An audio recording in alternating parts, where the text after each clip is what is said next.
Good morning. I'm Melissa Arbuckle. I'm the Vice Chair for Education, and it's really my pleasure to introduce today's speaker.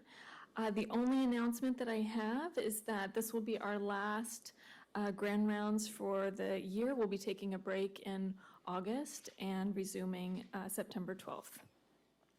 Today's speaker is Dr. Michael Compton. He's professor of clinical psychiatry here at Columbia and is also medical director for adult services at the New York State Office of Mental Health.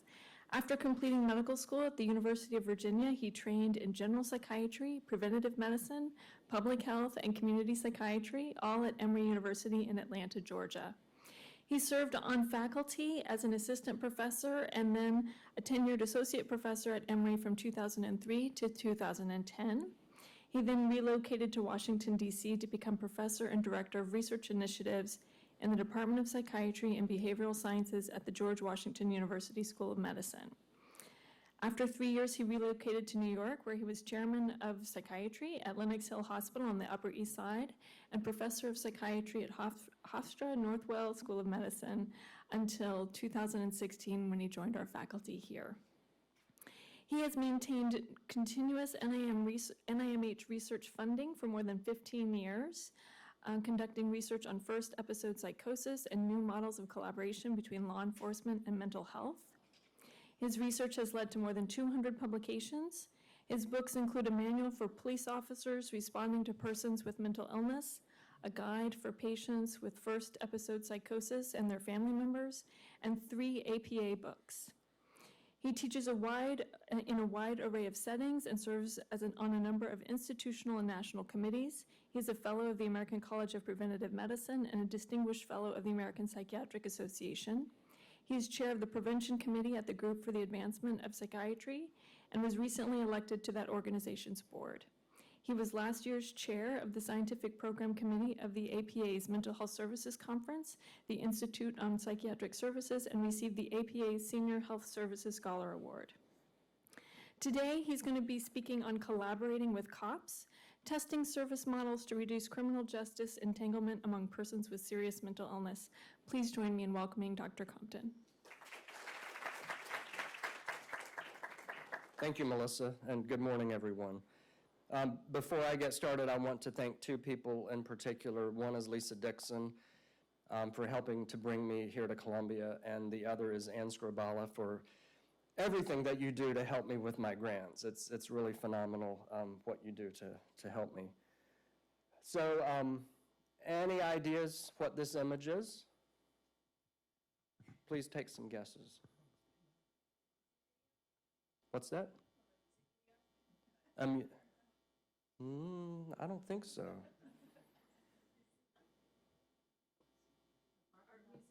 An art museum? Any other ideas? A parking lot, a parking deck. Not quite. We'll come back to it in just a minute. These are my disclosures, and this is also actually the presentation overview. So I'm going to basically talk about 3 lines of research that I didn't really plan, but they converged on a common theme, and that is how can we develop programs to help people with serious mental illnesses stay out of jail and stay out of the criminal justice system, hopefully. So the first line of research that I'm going to talk about is on CIT, Crisis Intervention Team. Crisis Intervention Team. That's a police program. I'm grateful to the Georgia CIT Advisory Board, NAMI Georgia, and then an RO1 from NIMH. Then I'm going to talk about a new form of case management for people with serious mental illnesses that also is partly focused on helping people stay out of jail. And it was initially funded, it's called Opening Doors to Recovery, and it was initially funded by an R34-sized grant from Bristol-Myers Squibb Foundation, and then an RO1 that we're just in the process of finishing up.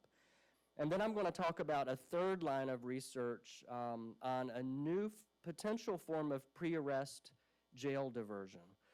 Again, focusing on police officers and their interactions with people with SMI. And it was funded initially by an R34, which is now done, and an RO1 that we're just about to start.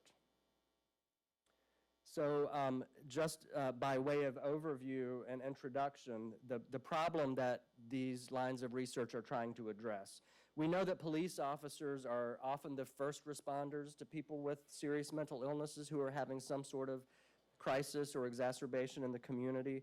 At least 10% of all police contacts involve people with serious mental illnesses.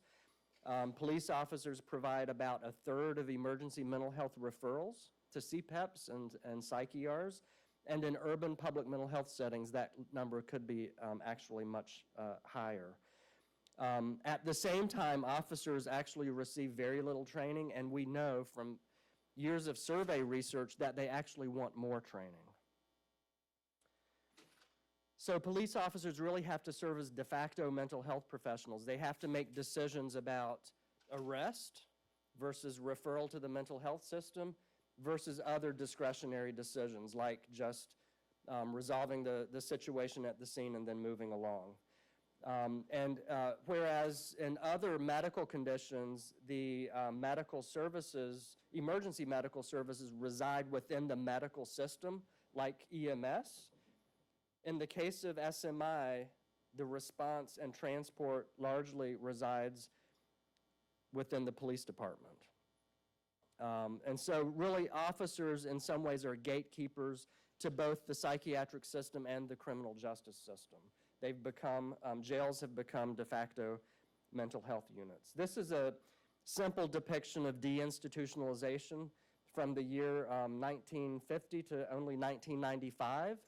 And you can see the number of state hospital, psychiatric hospital beds in the country.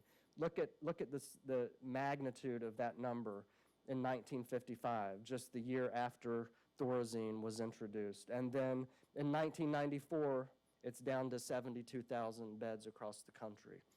So this was a remarkable and drastic, rapid decline that's really been a big social experiment in American history.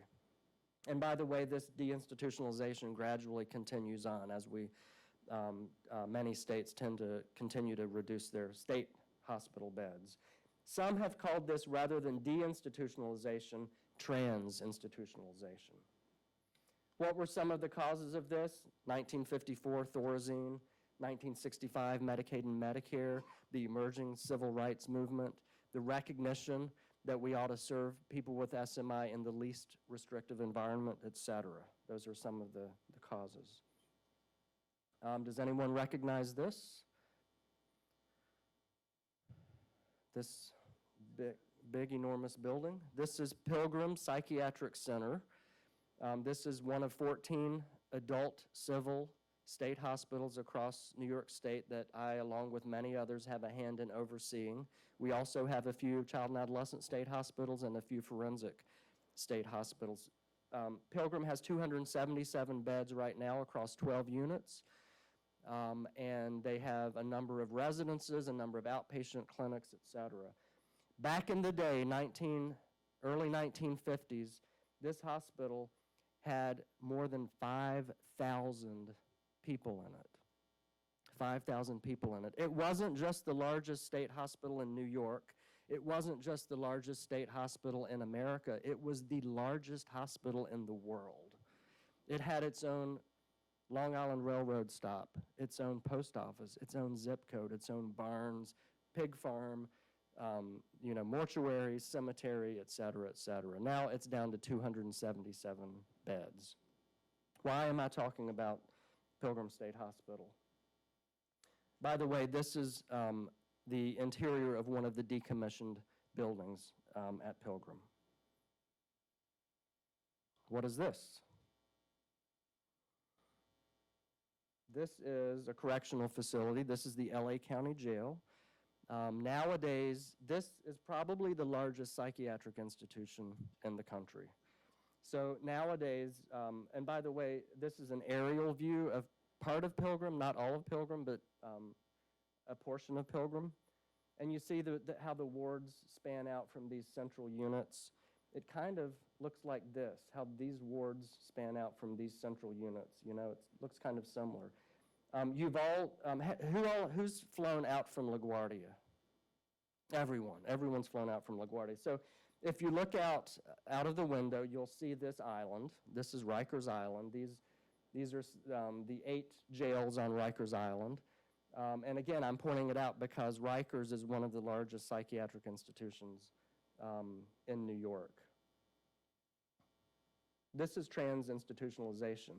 And so it's related to the problem of criminalization of serious mental illnesses. This is the marked overrepresentation of people with serious mental illnesses in our jails and also our state prisons.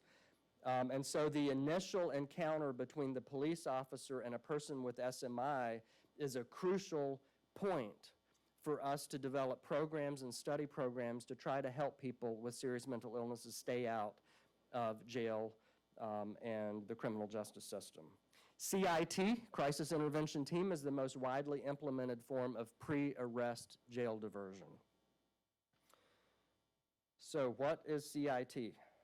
This is a program that was developed in 1988 after a fatal shooting in Memphis, Tennessee. It's also called the Memphis Model. Major Sam Cochran, the chief of police at the time, and Dr. Randy DuPont, a psychologist, developed this program in response to a public outcry after this fatal shooting. The goals of CIT are to improve officer and subject safety through verbal de-escalation, to enhance access to mental health services, to promote treatment instead of incarceration when appropriate, and to train self-selected police officers so that they can be specialized responders called CIT officers. Typically, when a police department decides to implement CIT, and about 5,000 police agencies across the country have decided to implement CIT, there are 3 partners at the table. 3 partners. One is law enforcement, because this is a police program. Another is advocacy, typically the local NAMI affiliate. NAMI really loves this model across the U.S. And then mental health, the local mental health services like the local CPEP and inpatient units are also at the table, though they tend not to be the main players or the main drivers. It's a police program. So the CIT training that self-selected officers get is a 40-hour training. They get didactic lectures. They go on site visits to mental health facilities where they can meet with people who are in recovery, who've had police experiences that may or may not have been so great. And they do a lot of performance-based de-escalation training so that they know how to interact with someone who's experiencing psychiatric symptoms. Usually there are about 20 officers in the classroom.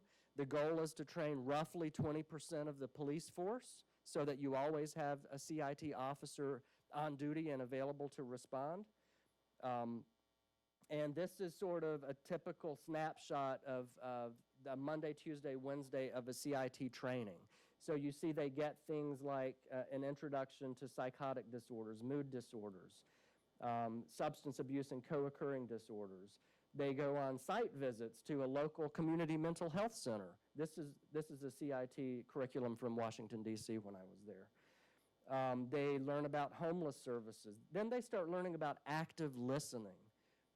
They learn about Alzheimer's, developmental disability, cultural competence, and then typically Thursday and Friday is dedicated to de-escalation role-playing so that they're learning how to talk and practice verbal de-escalation and active listening skills. This is a typical CIT class. These are officers practicing de-escalation through role-play scenarios. This is a very proud class on a Friday afternoon after having completed CIT training.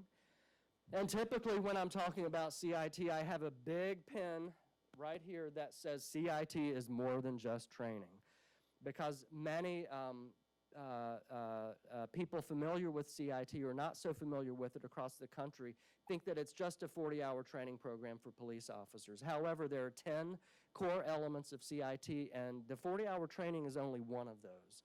Other elements include things like reforming and changing policies within the police department, reforming and changing policies within the local mental health system to make the system more responsive to police officers, et cetera. So there are a number of core elements, and the training is just one of those. Once you're a certified CIT officer, you typically wear a lapel pin along with all your other various patches and pins. This is the one from the Georgia program. Programs tend to be really, really proud of their CIT pins, and so they spend a lot of time developing these. This is one from North Carolina, Ohio, or Pennsylvania. You can see all of these various CIT pins. By the way, CIT International has a conference every single year, and there's a big competition at the conference for the best lapel pin, and so it's a competitive thing. These are just a few of the winners over the years. So before I was able to get a federal grant to study CIT, I had to do a whole lot of small survey-type research. And when you add up about 8 projects that we did that were either funded in the $5,000 to $25,000 range or else they were unfunded, the overall body of research was about the size of an R34, and so I'm going to give you an example of just one of 8 pilot studies that we did. I was, at the time, I was finishing a K-23 on first episode psychosis and the duration of untreated psychosis, pathways to care, and also my first R01 on first episode psychosis. And the local NAMI said, hey, who's that Michael guy? Doesn't he do research? Let's get him to do research on CIT.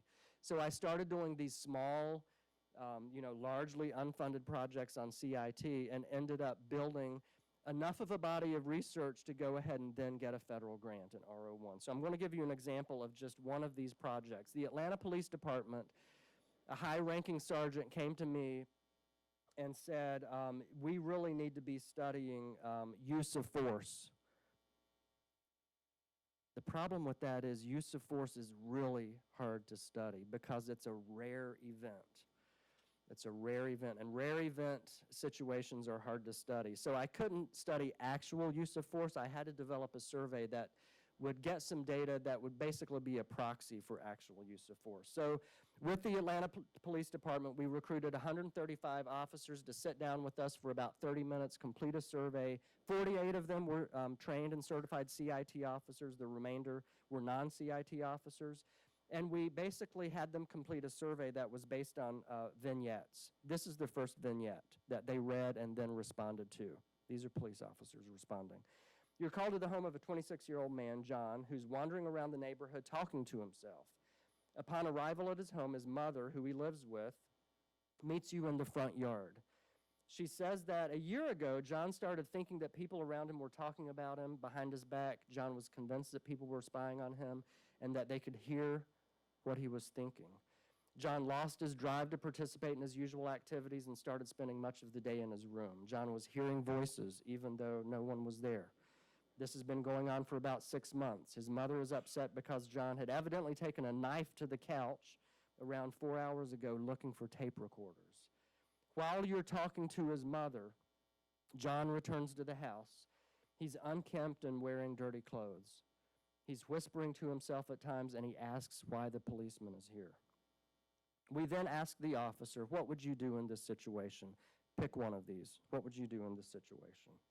We then ask the officer, for each of these options, how effective do you think it would be? And they rated it on a Likert scale. Then we moved on to the next vignette. After you talk to John and his mother for some time, John starts getting agitated and paranoid. He's verbally aggressive, stating, "Stay away from me. I know you're here to help her poison me. You can't take away my liberty flame." He's no longer cooperative with you. It's obvious that John is talking to himself and hearing voices. John starts pacing back and forth across the yard and is not listening to requests or commands to come back. Then we ask the officers, what would you do now? Then we ask them to rate each of these once again on how effective you think this would be in handling the situation. Then they flip the page and they read this. In an attempt to take control of the situation, you slowly approach John to have him stop pacing. When you're about 30 feet from John, he picks up a tennis ball-sized rock off the ground and he holds it over his head, not moving. Standing like the Statue of Liberty, he then starts slowly walking closer. The 30 feet is meaningful to officers, and the rock can be deemed a weapon. So we asked them, what would you do in this situation? roughly the first four are non-physical forms of force, and the lower ones are physical forms of force. And then we once again ask them to rate each of these on how effective you think it would be in handling the situation. This is a summary of our respondents, our police officers who participated.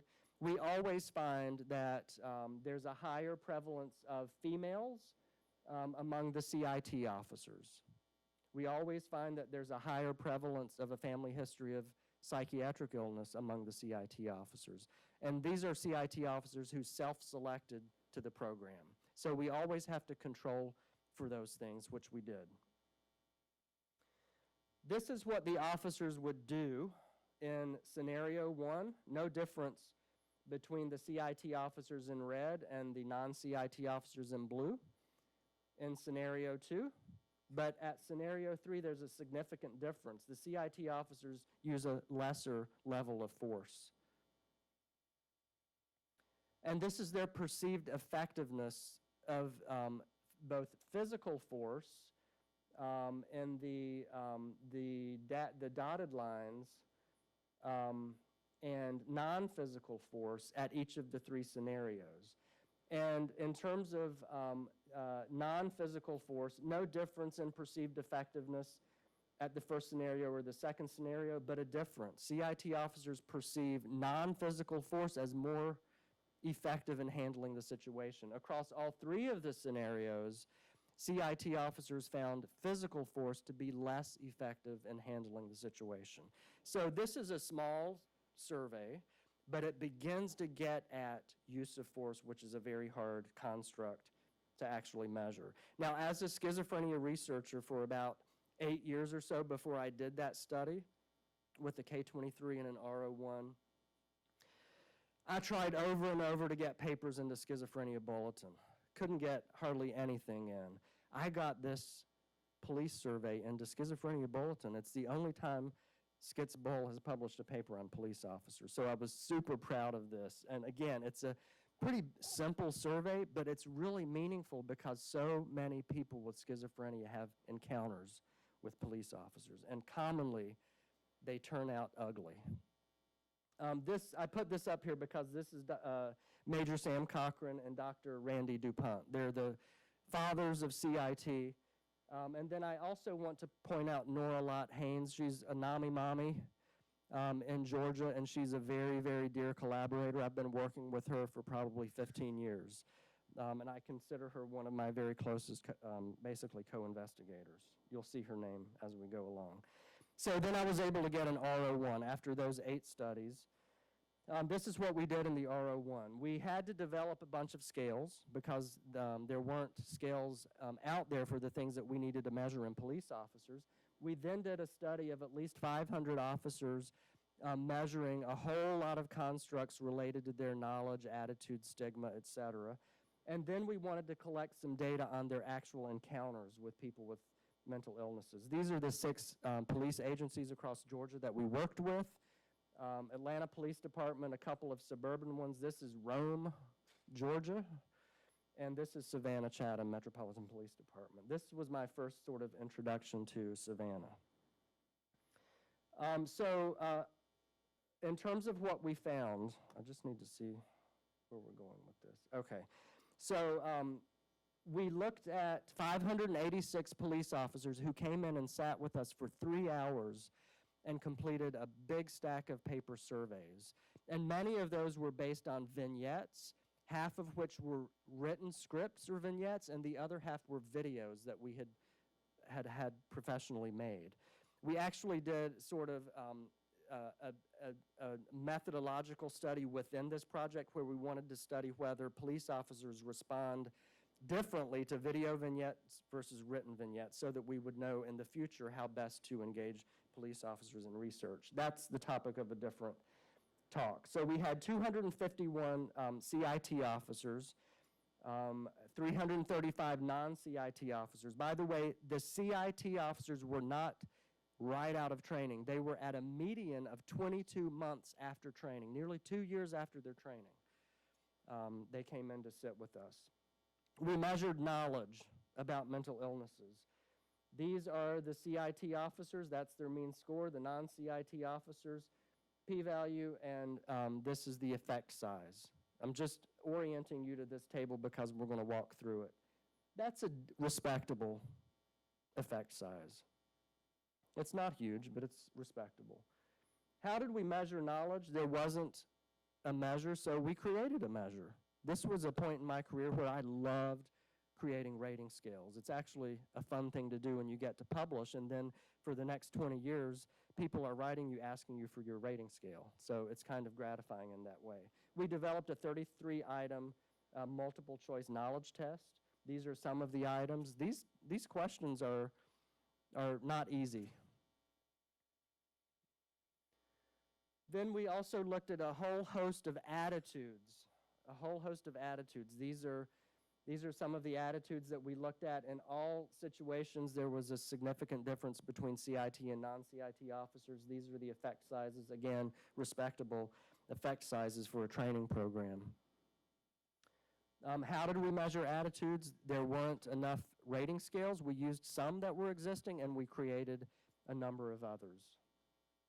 These are some of the items that we created. For example, being in psychotherapy indicates one is trying to succeed in life versus anyone in psychotherapy should not be an elementary school teacher. And that, again, these surveys went on for literally 3 hours that the officers were sitting in the room with us. We also measured self-efficacy, which is a really important construct, your confidence to do a particular behavior. We measured stigma. We measured de-escalation skills and referral decisions. Again, respectable effect sizes. This is a pretty large effect size in terms of de-escalation skills pertaining to psychosis. We are currently revising a paper right now where we tried to model these different constructs and to try to figure out sort of how they're oriented in a path analysis or structural equation modeling. This paper is being revised right now. And we also looked at the so-called theory of planned behavior as another way to understand police officers' change in behavior. This paper is also about to be resubmitted, Lisa. So then after that cross-sectional survey, we asked the officers before they left the room, we're about to do another study. Would you mind participating in another study? This time we want you to carry around a notebook for the next 6 weeks, and every time you have an encounter with someone who you think has a mental illness, we just want you to fill out this 2-page form. So among the 586 officers, 397 said, okay, I'll do it, and 183 actually returned their booklet at the end of 6 weeks. Out of those 183, 93 were CIT officers, 90 were non-CIT officers, and we ended up with nearly 1,100 encounters that we were able to look at. This is the encounter form. You might not be able to read this, but this is the front page of it. It talks about how the call originated. Was it dispatch initiated? Was it requested by another officer? Did the CIT officer just come upon someone and it was self-initiated? How long they spent at the scene, how long in transport, demographics of the subject that they were encountering, the observed behaviors and symptoms that they saw on the back of the form, the level of resistance, which is a key driver of arrest, so we had to measure that, the risks that they observed, and then this is use of force, everything that they used to resolve the situation. And finally, and most importantly, what was the disposition of the encounter? Did they resolve the scene at the situation with no further action? Did they refer or transport to services, or did they execute an arrest? So this is just some of the overview, which I'm going to pass over. The bottom line is, in this paper, we found that CIT officers were less likely to execute an arrest than non-CIT officers and more likely to transport to mental health services. And this had never really been shown, even though it's one of the key goals of CIT. So that's that paper. Now, one of the biggest controversies in the world of CIT, and again, CIT programs have been implemented in about 5,000 police agencies across the U.S.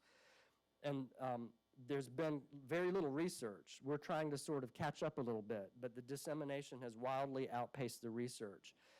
And one of the biggest controversies is, as a police agency, should we just train all of our officers and make all of our officers CIT officers, or should we follow the core elements and only train self-selected police officers to be CIT officers?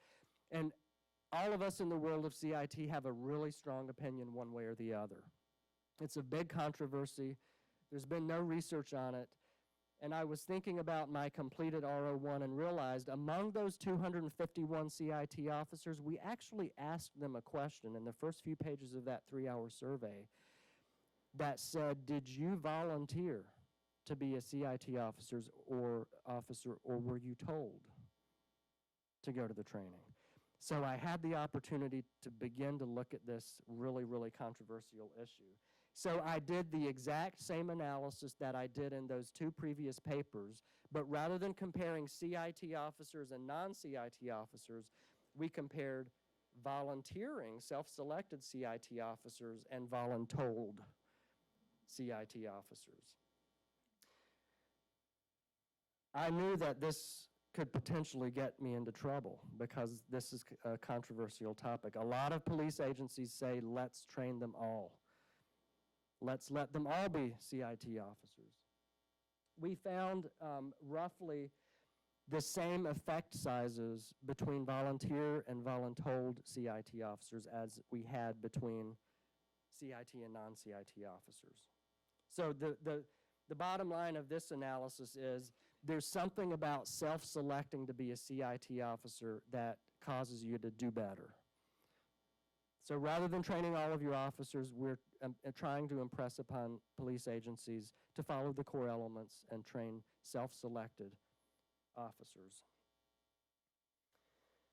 So I had been working closely with Nora Haynes, the Nami Mommy in Georgia, to do all this CIT work. She was a key driver of CIT in Georgia. She came to me one day and said, Michael, we're starting a new program down in Savannah, and since you're our researcher, we want you to do research on the program. It's called Opening Doors to Recovery. I said, I'm based in Atlanta. I'm not sure that I can do research in Savannah. She said, Michael, it's basically CIT 2.0. Let's do this. And the project is NAMI Savannah's response to a broken mental health system. They declared war on the local mental health system in southeast Georgia, and that war consisted of a number of battles, as they called it. I'm using their terminology. One of the battles is that people with serious mental illnesses, our kids, are rotating in and out of the state hospital, and they're rotating in and out of jail, and they're not recovering. So we're declaring war on this. And to fight this battle, we've developed a new form of case management that we're calling Opening Doors to Recovery. And she said, Michael, we've gotten a grant from the Bristol-Myers Squibb Foundation to carry this out in 100 people. It's a new form of community navigation that we, NAMI Savannah, developed, and why don't you come down and do research on it? I said, Nora, I don't have any funding. I need research assistance. She said, go to Bristol-Myers Squibb Foundation and see if they'll give you a grant. I did, and they gave me an R34-sized grant to study this in 100 people. So what is Opening Doors to Recovery?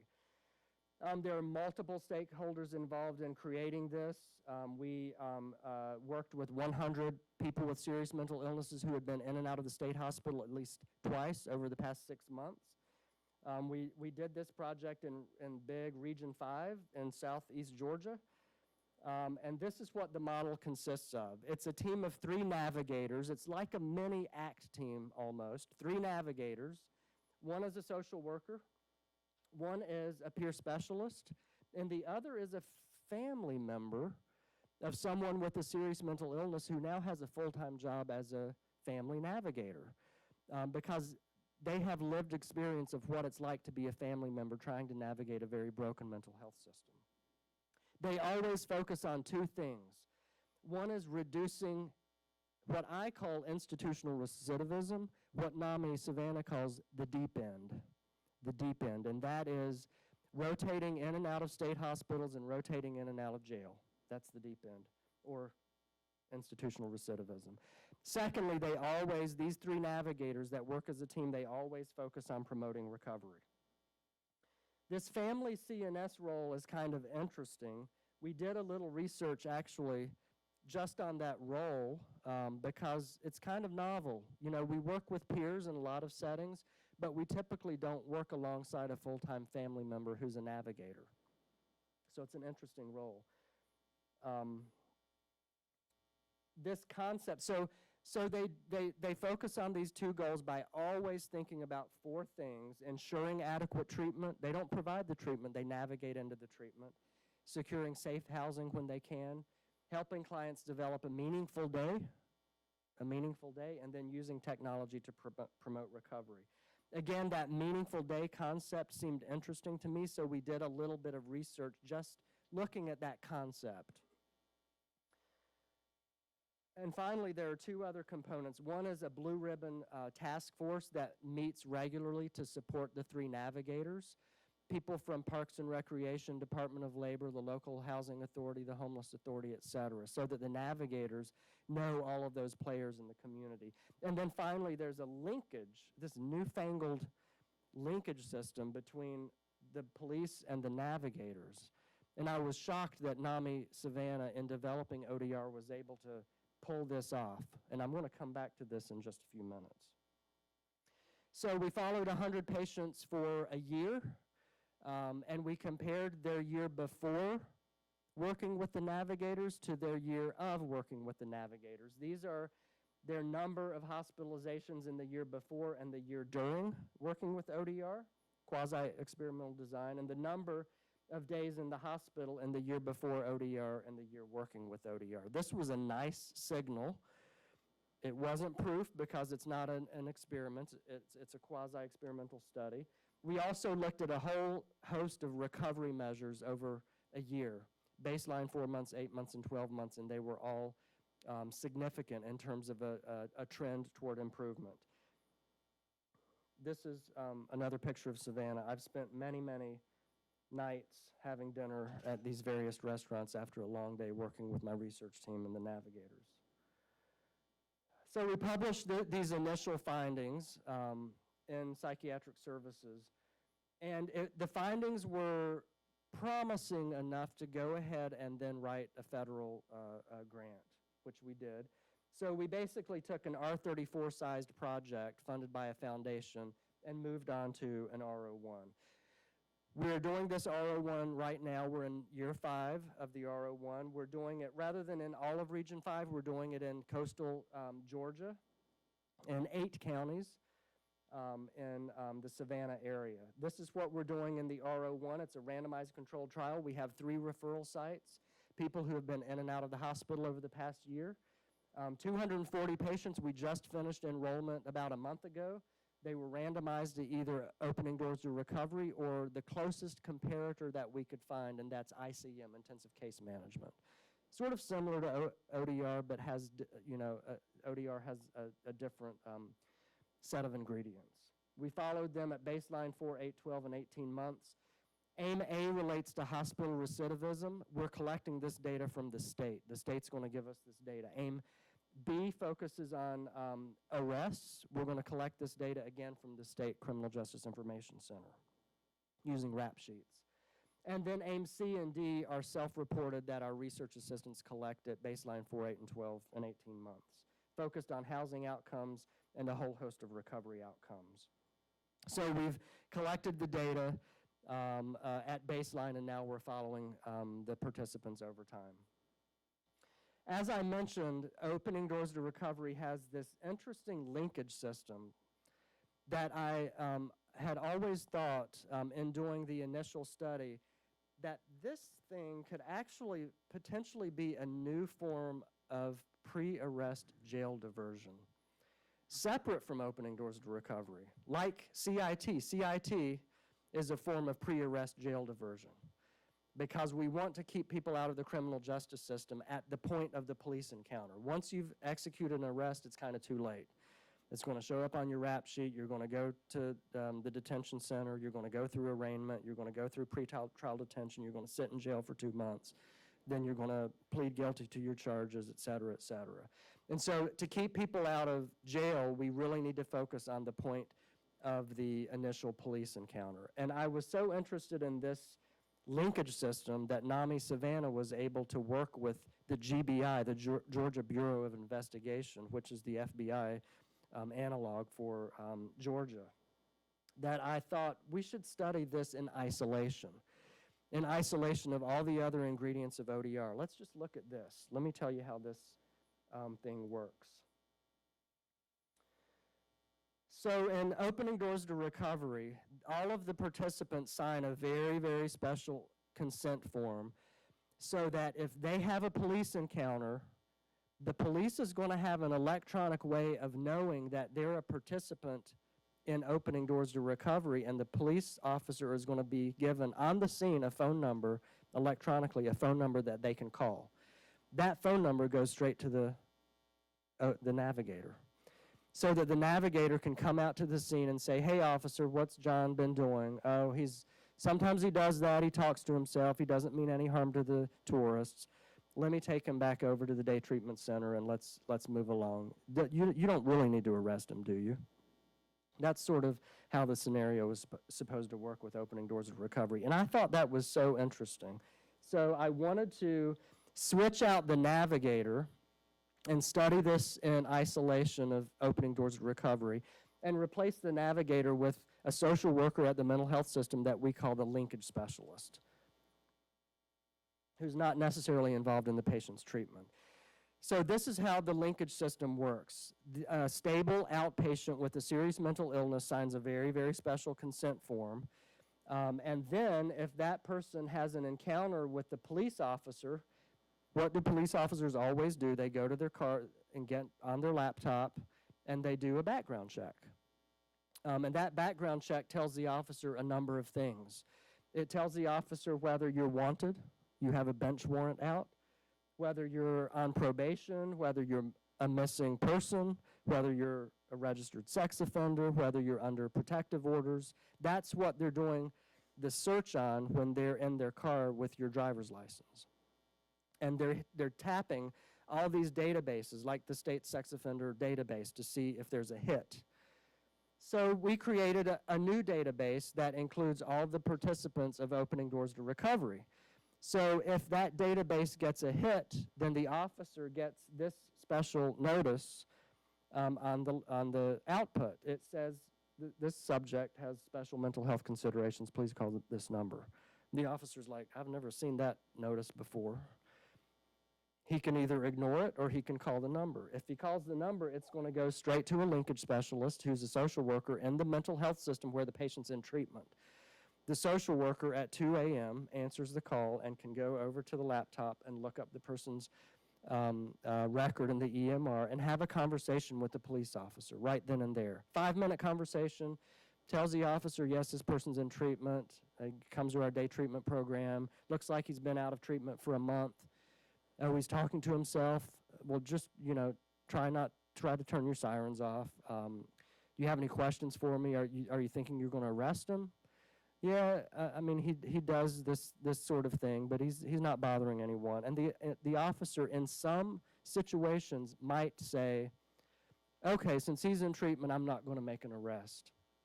I'll tell him to come back into the program tomorrow. In some situations, when the arrest is discretionary. No violence, no major crime, just routine things that you could arrest someone for, like disorderly conduct, loitering, terroristic threats. That's what our people get arrested for. So we went to the NIMH and got an R34 to study the acceptability and feasibility of this linkage system in isolation of ODR, just study the linkage system. We enrolled 200 patients who were in the linkage system for 1 year. We compared their arrest data using state rap sheets in the year before being in the linkage system and the year of being in the linkage system. We also did a bunch of focus groups with patients, with police officers. We wanted to make sure that this is an acceptable intervention. I'm not going to walk through all of the focus group findings, but basically the patient said, yeah, sign me up for this. When I have an encounter with the police, sometimes I'm intoxicated or I'm disorganized or I'm hearing voices. I want the police officer to know that I have a mental illness. I want the officer to know. It's sort of like, wearing a medic alert bracelet. If you have diabetes, you want the responding EMS to know that you have diabetes. The officers also really liked this idea. They said, we have so few options. All we can do is either take the person to the ER, and when we do that, usually the person is evaluated and back out on the park bench before we can even get out of the hospital. And that's frustrating to the police officers. Or else we can arrest the person. And if we know that the person is in treatment, we'd really rather not have to arrest them. So this is a nice fourth option. The other option is just resolve it on the scene and move along. So they liked this as a potential fourth option, to be able to talk to a social worker at 2 a.m. on the street corner and have some support and advice. So we asked in this R34 study a bunch of feasibility questions about the linkage system itself. Can we pull this thing off? Can we get it to work? We also asked a lot of feasibility questions about, can we do a bigger study of this if the R34 gives us a signal? So we asked things like, among the participants who enrolled in the linkage system, we asked them, would you enroll in this even if it were a randomized blinded trial and you wouldn't know if you're in the linkage system or not? Those were some of the types of feasibility questions that we needed to ask in order to move forward to a bigger study. We also just needed to know how many calls is this social worker going to get over the course of a year with 200 patients. I was thinking it would be about 3 or 4, that's what I said in the grant, because we're only talking 200 patients followed for 1 year. I mean, how likely is a police officer going to have an interaction, see the administrative notice on the output, and then actually call the number? I figured maybe 3 or 4 times. So during the study, we enrolled 200 patients. Only 3 of them called us at some point during the year and said, I think I don't want to do this anymore. I've got concerns about it. The database where those 200 names basically were housed for a year, I figured it would get a dozen hits, meaning that an officer ran a background check and the database got hit. We actually got 679 hits. People with serious mental illnesses who have a history of criminal justice involvement, and all of them did. They all had a history of arrest in Georgia within the past 5 years. They have a lot of police encounters. A lot of people are running background checks on them. That was one lesson that we learned. And the linkage specialist received 31 calls over the course of the study. In about 3 cases, or actually 3 cases, we're pretty confident that that conversation between the police officer on the street and the social worker in the clinic or at home averted a discretionary arrest. Averted an arrest.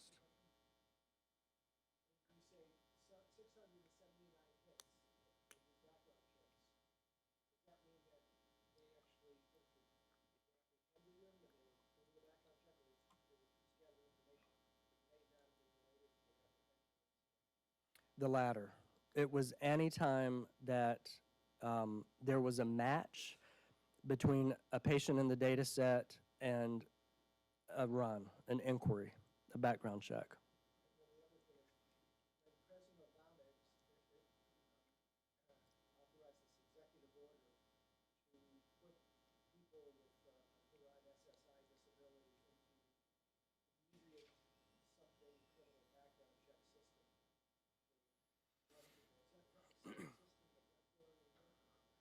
No, that's a federal system, and all of the state criminal justice information systems, which each state has, can roll up to that federal system. But the only times when this particular database could be tapped or hit is when a law enforcement officer in the state of Georgia was running the inquiry. So if an employer, if Walmart was checking your background, if, right across the river in South Carolina, an officer was checking your background, it would not be hit, and you wouldn't get the notice. So 3 cases we felt pretty confident that an arrest was averted. That doesn't sound like many, but if we think about the consequences of incarceration among people with serious mental illnesses, it's meaningful. So in this, again, is an R34. We wrote into the grant, we're not looking for significance. We're looking for an effect size so that we can power up a bigger study. We're just looking for a signal. And this was the little signal. In the year before enrollment, 200 patients, 38.7% of them had an arrest, fingerprintable arrest in the state of Georgia. In the year of the linkage system, 30.7. This is the mean number of arrests among those 200 patients in the year before and in the year of the linkage system. Not significant, didn't expect it to be, but that's what we were going for. That magic number right there, that's the effect size. It's a small effect size, but think about this problem of criminalization of people with serious mental illnesses. I'll take it. I'll take that effect size. So we moved from an R34 now to an R01 that's just about to be funded. Real quick, this is what the R01 is going to be about.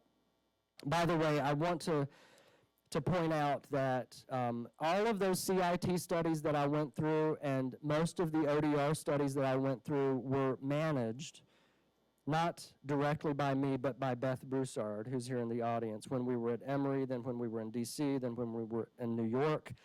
And the project that we're talking about now has been managed by Luca Palselli, who's also here in the audience here at Columbia. So this is going to be a randomized controlled trial. We're going to enroll 1,600 patients because our statistician here in the department told us that's the number we need in order to detect that effect size. We're going to randomize them to either the linkage system or nothing. The linkage system or nothing, and they're not going to know which arm they're in.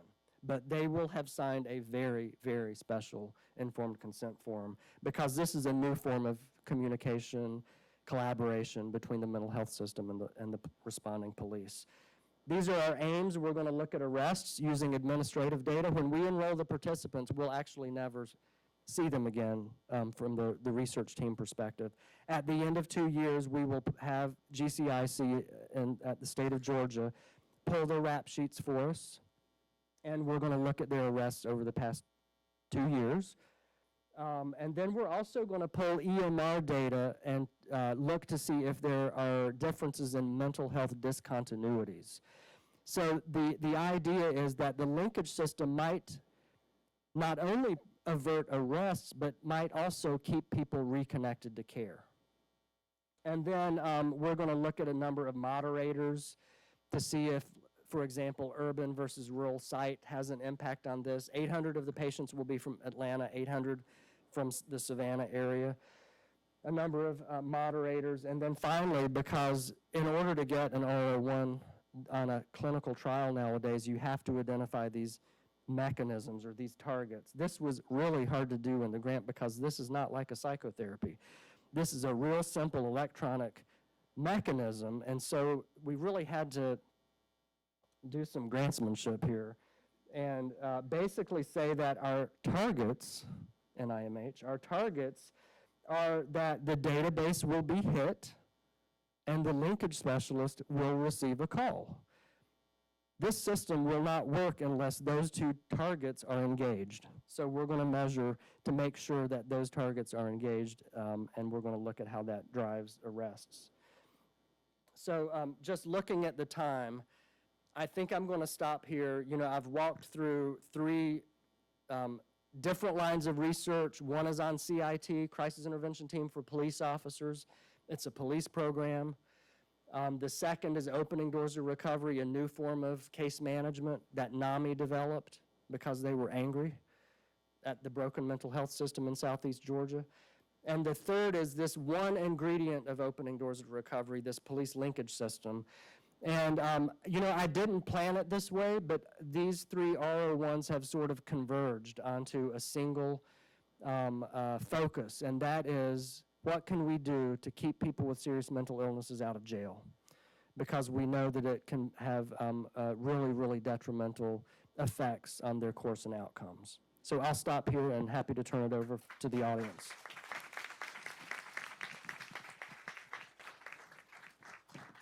Michael, I'm sorry I missed what sounded like a really good talk, but maybe I can start by asking some questions to stimulate the discussion. So you talked about the target engagement, and the target engagement is that there's a call to the link or to the, and then that lets the responding officers know that the individual that they're attending to is somebody who has a mental illness history. Yes. That's the intervention.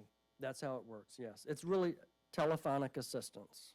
Right, so it's basically giving them a heads up, you know, you're not going to talk to a cold criminal, you're talking to somebody that may be a criminal, but they're also mentally ill. So, I mean, this is not my area, and it seems to me like so many things that our mental health system is so unthoughtful and so dysfunctional.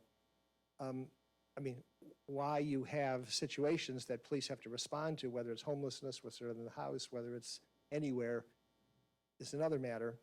But the fact that you do have frequent instances of that, and that the police or the fire department get put in the place of being first responders, you know, mission creep, just like teachers in schools now have mission creep with being surrogate parents and so forth. They shouldn't have to be put in that position, much less be belittled for when they do something, you know, overly aggressive. So why is there not a, whether it's a law, requirement, regulatory, enforced necessity that health systems have mobile crisis teams that can essentially serve in this function? You know, in the CPEP, we've got security. In inpatient units, we have security. So we have a law enforcement presence as one complement to the more extensive clinical presence. So why isn't that a standard feature?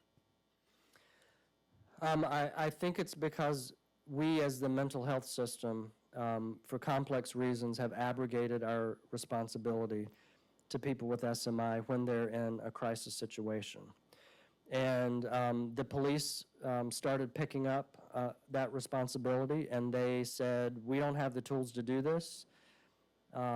This is way over our heads. We shouldn't have to decide if someone is having psychiatric symptoms. So they started developing their own programs, and that's what CIT is. So, you know, I think that we have a long way to go to take over our duty that we should maintain even when someone is in psychiatric crisis. It's a pervasive problem, though, because, you know, if you're at home and you call 911 and say, my chest is hurting, they're going to send out an ambulance. If you call 911 at home and say, my son is hearing voices and pacing, you're going to end up with 3 cop cars, 2 fire trucks, and probably not an ambulance unless one of those calls an ambulance. And so the whole system is you know, inadequately resourced when it comes to crisis response, in my view. It is. I mean, it is. You're being very measured in your indictment of that. But it's just astonishing that the situation is it's not like there's something mysterious, complicated, difficult to figure out. It's so obvious. I'm just going to say 2 quick anecdotes and then stop talking that illustrate this. Ellen Sachs, you know, the author who has schizophrenia, won a MacArthur Award. She's an endowed law professor at the University of Southern California, wrote the book, The Center Cannot Hold. She called me, Trump was inaugurated not this past January, the January before. So that January, she calls and says that, can we help? She has a nephew, a 30-year-old nephew, who's a trader on Wall Street and lives in Soho, who's floridly psychotic, and he's planning to drive to Pennsylvania to buy guns and then go to the inauguration.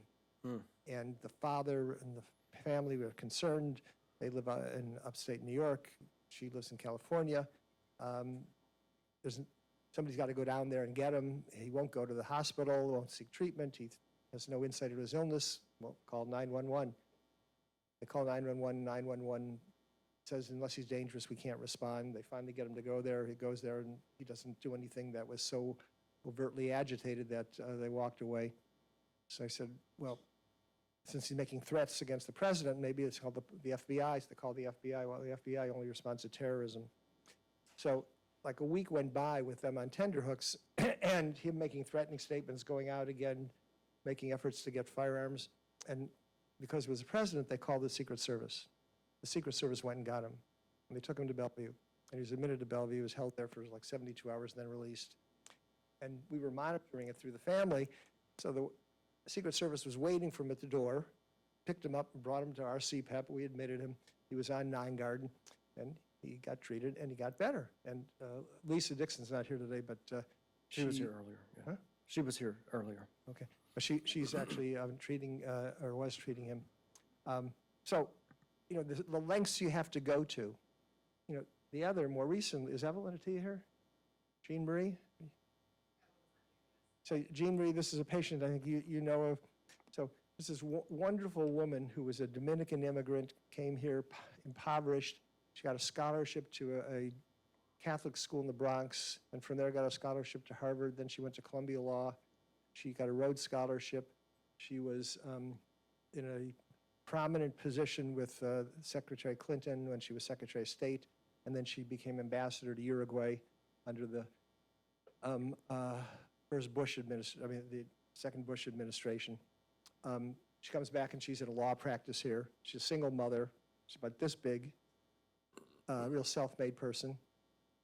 Her family is replete with mental illness. And she has a cousin who's 23, lives in the Bronx, hangs out with gangs, smokes cannabis continuously, is repeatedly threatening and abusive and threatening to kill people, and gets a hammer and pummels his father. And she calls, and I say, we'll try and get him into treatment. We had him in treatment. He was on 4 South. You know who I'm talking about? 5 South. Yeah, he punched a nurse, but that's neither here nor there. So the thing is that we don't have the means to, in the community, sort of interdict in a way that can be more effective than the police having to be brought into it. I mean, there's other limitations that we have in terms of how well we can treat it, but every week this happens. Yeah, and mobile crisis teams would seem to be the logical solution. The problem is the mobile crisis team might be there in 4 hours, and you need someone there now if you're calling 911, and so it's going to be the police. And that's why CIT is so important. We need to teach patients and families that when you call for an officer, ask for a CIT officer. Now, that presumes that you have such a great CIT program that dispatch actually knows what a CIT officer is, et cetera. But I think we have to build this relationship with CIT and not just allow it to be a police-based program. One other contextual issue that I want to point out in terms of how have we gotten here is that if someone is, on a park bench talking to himself and a police officer responds, it's easy to arrest that person for whatever you want to, disorderly conduct, loitering, whatever. And so officers have a lot of discretion. That's one issue. The second is, officers have learned in many localities that if they bring the person to the ER, I said this earlier, the person's going to be back out on the street before the officer gets back out on the street. And so they feel that this is not a good solution, and therefore, in some instances, they do a mercy booking. They arrest the person because they believe that the person is going to get better treatment in jail than they would get in the CPAP or the ER. So those two issues are also at play that has caused this problem of criminalization of people with serious mental illnesses. There's so many things and people working across purposes. And yesterday, Paul Applebaum and I were on a call with some individuals from what was called the Greenberger Center for Family Justice or Social Justice. And their goal is to close Rikers Island. Maybe desirable, but you're just saying getting better treatment in jail is better than being out in the street. That's just The idea of closing Rikers Island, and I'm hopefully about to get an R34 that will be based at Rikers Island, where we're going to try to do early detection of psychotic disorders at Rikers Island in conjunction with OnTrack New York. But anyway, because of that upcoming R34 that was just revised and submitted last week, I've been out to Rikers a few times. Closing Rikers simply means they're going to move those 8 jails and the 9th one, which is actually a big ship with 500 detainees on this ship.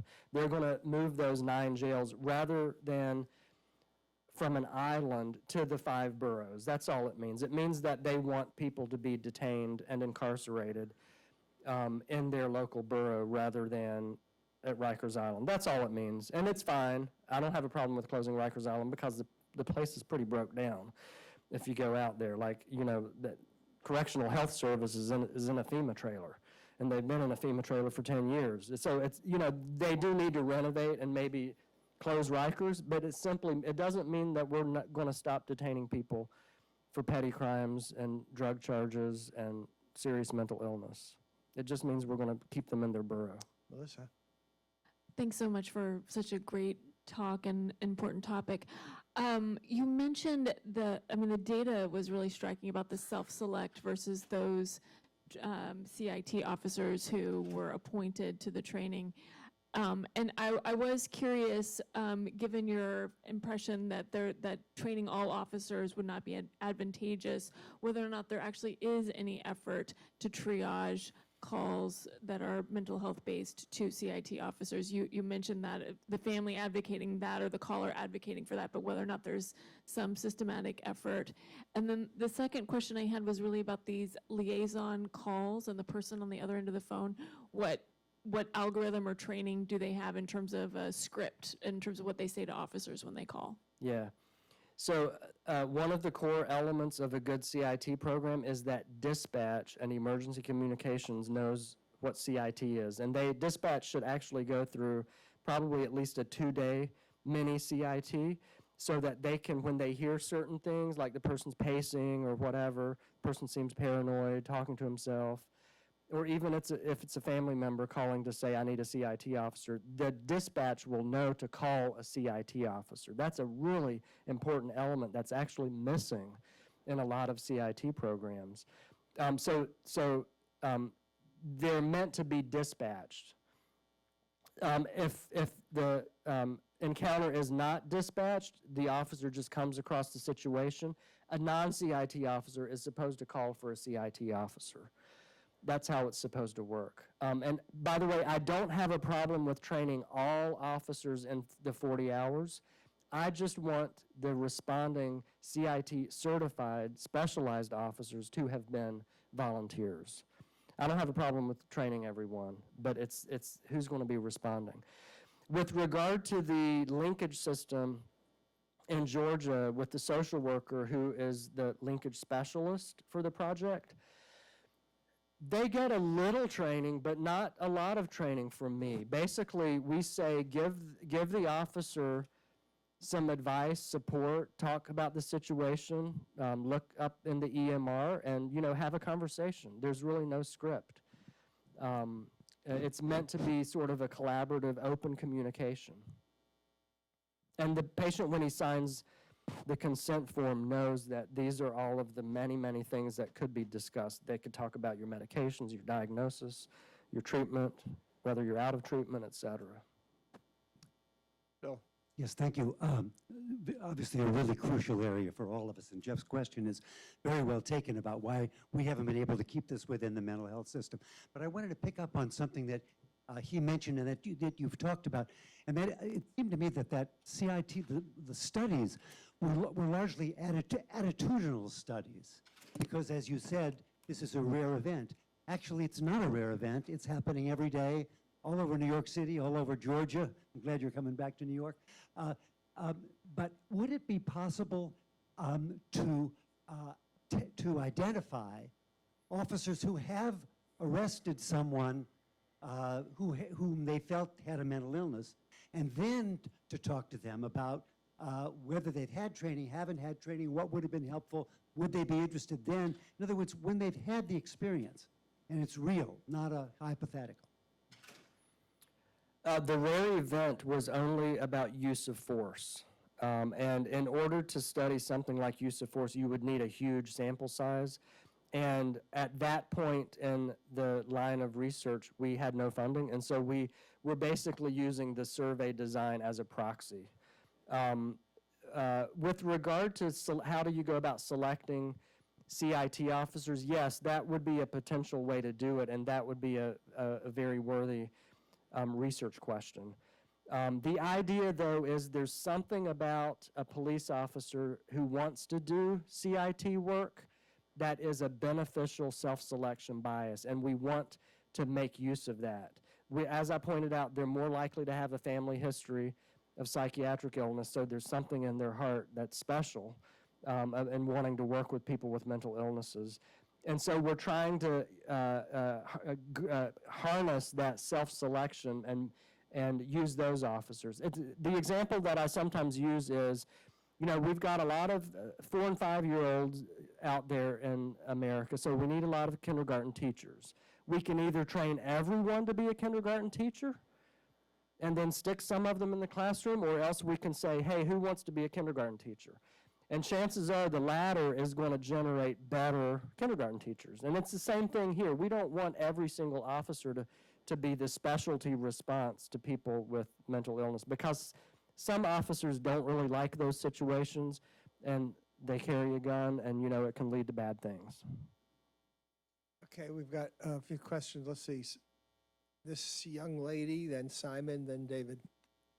I'm interested in the people who chose not to participate in your study or who dropped out, both in terms of the patients and in terms of the officers.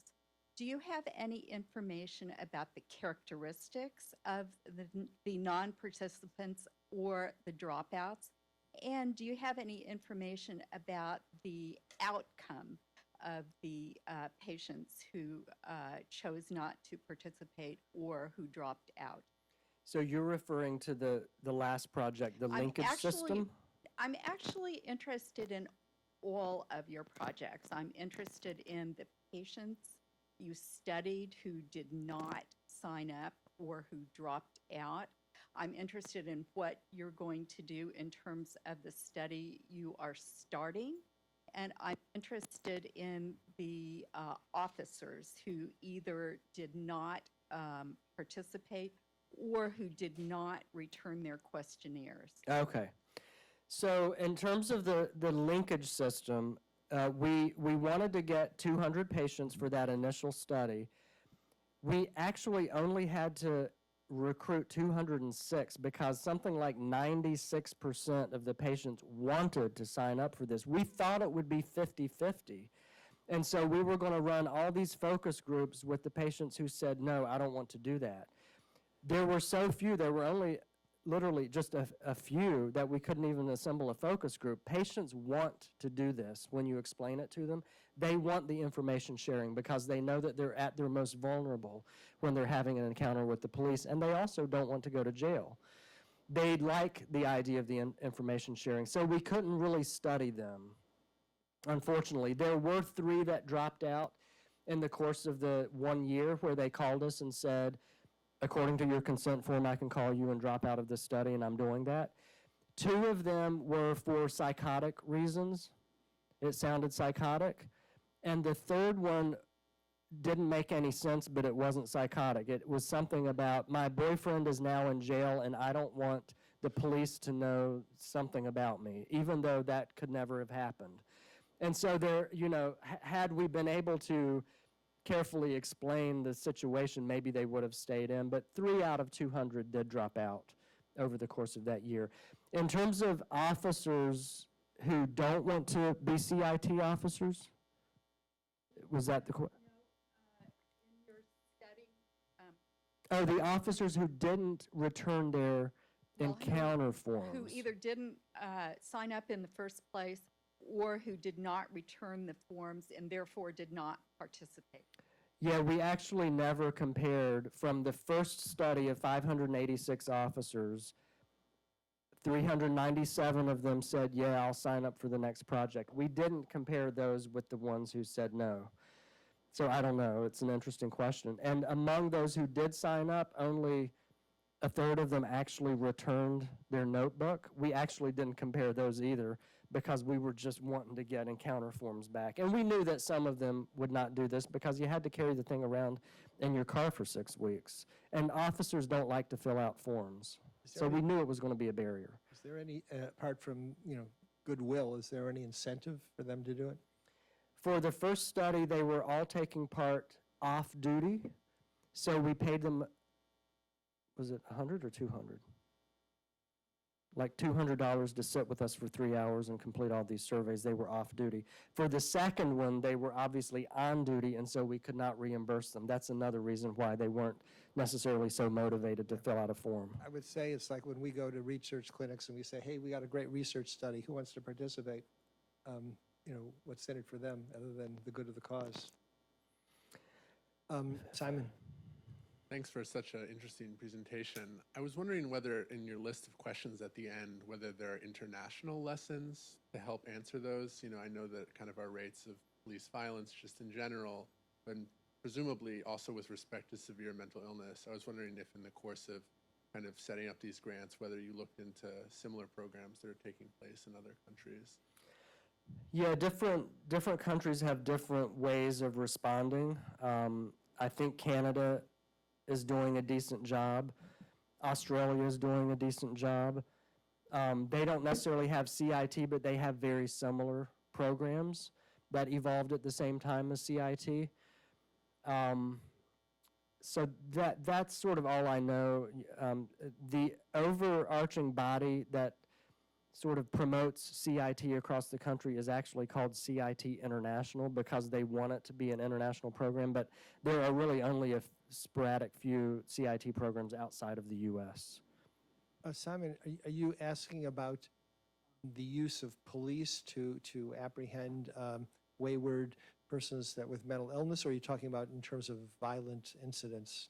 I just am curious how other, countries respond. I know that specifically for other kind of incidents of use of force and de-escalation, that training tends to be more extensive in other countries, and I was just wondering whether there are programs in other countries that perhaps we could learn from, specific to mental illness. Well, this is not something that I'm claimed to be an expert in, but out of interest, I've sort of read a little bit about it, and particularly in relation to incidents that pop up in the public domain here. And my guess, it would be that, and there was an excellent article. It's actually instructive for two reasons. I don't know exactly when it came about, but it was in this year. There was some violent incident perpetrated by an individual with mental illness, and in that week, there were two articles. One was by Ben Carey, who is rabidly anti-psychiatry, and wrote a very shoddy article about mental illness not associated with violence. And he had two experts as his sources of information. One was our own Michael Stone, who's retired from his voluntary faculty position, has no academic sort of platform to really have any empirical data, but has been a spokesperson. And then the other was a psychologist in private practice in Southern California that does forensic consulting. But the same day, they had another article which crunched numbers from all over the world about violent incidents by mental illness. And he found that violence perpetrated by mental illness, even though it's a small proportion of overall violence in any given country, when it comes to random violence or mass violence, there is a overrepresentation in terms of individuals with mental illness, but no guns. So you use knives, you use hammers, you use other things. And in some places, officers actually don't carry firearms. And so there will be fewer shootings. So I think there's two things that happen here. One is that the dangerousness threshold, when the threshold was from need to treat to dangerousness, Donaldson O'Connor, then and deinstitutionalization, that allowed people to refuse treatment, be untreated with access to guns, and the issue of availability of guns and the, I guess, controversy and lack of a comfort level of being any more proactive in engaging people to accept treatment, leaving them to the influences of their untreated symptoms is the factor. I mean, there's one question. What would you do if you were the mayor of San Francisco? Can I ask why you asked that question? Well, San Francisco, I mean, you've been there recently, or you read some of the articles about San Francisco with the extensive indigent population camping in different places, Yeah. some of whom, may simply be free spirits, others whom are mentally ill. And Yeah, my experience in San Francisco is that there are a lot of homeless people, and they tend, I don't know why, but they tend to be a little more belligerent and agitated than they are in New York. I'm not sure what that's about, or maybe that's a misperception. But if I were the mayor of San Francisco, and I wouldn't mind being the mayor of San Francisco, it sounds like a nice place to live, I would ensure that the San Francisco Police Department has a robust CIT program, and I would also ensure that we have enough crisis respite beds, a robust crisis response system that partners with the police, so that we don't end up arresting a lot of people for quality of life crimes. Because everything that I've been talking about today is not about violent crimes. It's about quality of life crimes, which can be, lead to arrests like disorderly conduct again. And so we don't want to criminalize homelessness, just like we don't want to criminalize serious mental illnesses. So I would ensure those robust systems are in place, especially CIT and a strong partnership with the local mental health system. all right, I just have one follow-up. So let's say you have CIT, engage people in a, very humane and gentle way. You have a respite area or facility. What do you do about refusing treatment? I would ensure that California has an equally robust AOT infrastructure as New York. I've, in my role as medical director for adult services, I've been impressed by the AOT infrastructure here in New York, and many other states, especially in the South, basically have no AOT because they don't have the resources to pull it off. So I would, ensure that we have that in place, because I think it's important. David?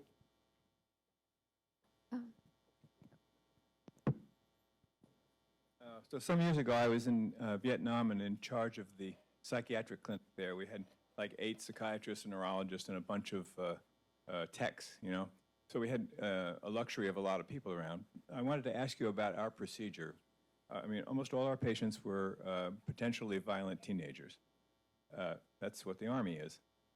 So the theory we had was that a disruptive patient is terrified of loss of their own control, and that external control would be soothing.